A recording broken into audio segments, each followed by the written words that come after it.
WhatsApp welcome back to my resource and ফেসবুকে যদি blogs থেকে আসছি আশা করি ভালো আছেন। সো আমিও ভালো আছি। আমি কিছুদিন আগে ঢাকা আসছিলাম, সো আজকে বাসায় ফিরতে হবে। সো এখান থেকে বেরিয়ে পড়লাম। সো এখান থেকে মেট্রো রেলে যাব। এখন এখান থেকে মেট্রো রেলে করে চলে যেতে হবে বাস কাউন্টারে। সো ওখান থেকেই বাসে উঠতেছি। মেট্রো রেল আসতেছে, সো একটু ওয়েট করি। চলে যাচ্ছে এবং আরেকটা এখন চলে আসবে না। যাই হোক, কন্টিনিউ করা যাক। মেট্রো রেলের ভিতর থেকে ঢাকা বিশ্ববিদ্যালয় কার্জন হলের এটা দেখতে আসলে জোশ লাগতেছে। অনেকেরই ড্রিম এখানে চান্স নেওয়া।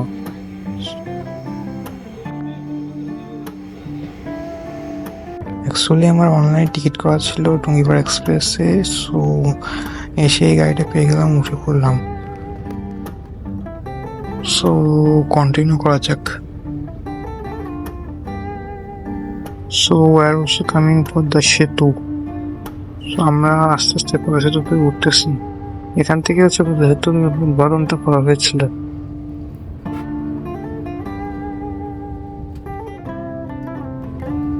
সো আস্তে আস্তে পদ্মা সেতুর উপরে উঠে গেলাম। পদ্মা সেতুর উপর থেকে পদ্মার দৃশ্যটা আসতে জোশ লাগে দেখতে। প্রতিবার যাওয়ার সময় মানে জুম করে ভিডিওটা না করলে মানে নিজের ভিতরে কেমন একটা লাগে আর কি। যাই হোক, কন্টিনিউ করা যাক।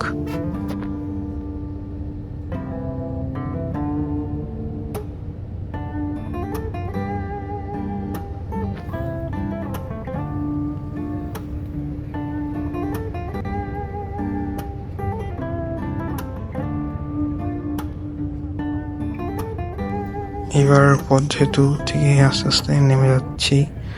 এখান থেকে দেখতে জোশ লাগতেছে। সো আমরা যাওয়ার সময় এই রেলওয়েতে গেছিলাম রূপসী এক্সপ্রেসে। সো যাই হোক, কন্টিনিউ করা যাক।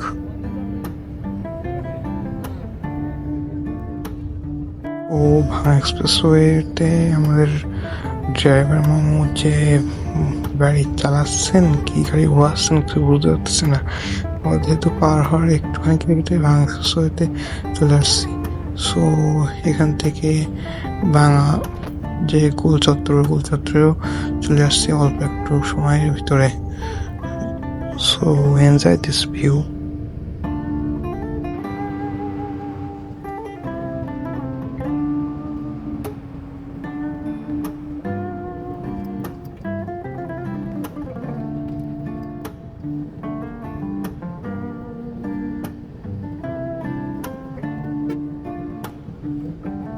So finally Gopalganj Tungipara police line পর্যন্ত চলে আসছি।